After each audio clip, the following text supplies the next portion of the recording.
জনাব আবু তাহের মোহাম্মদ জাভেদ, মৎস্য ও প্রাণী সম্পদ মন্ত্রণালয়। ধন্যবাদ জানাচ্ছি।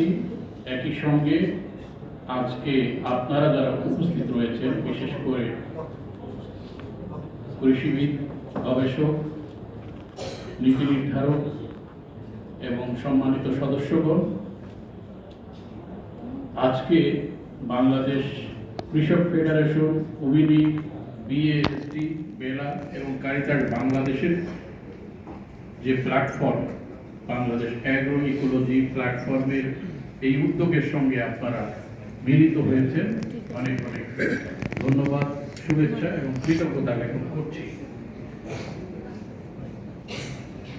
প্রোগ্রামের শুরু থেকে যে বক্তাগণ কথা বলছিলেন, তাদের অভিজ্ঞতার কথা, তাদের বঞ্চনার কথা, তাদের জীবনের বাস্তবতার কথা, একজন কৃষক যখন বলছিলেন নদীর ভাঙ্গা গড়া এবং কৃষির ব্যবস্থাপনার কথা, সামগ্রিক প্রেক্ষাপট আমাদেরকে বিশেষ অভিজ্ঞতা দিয়েছে।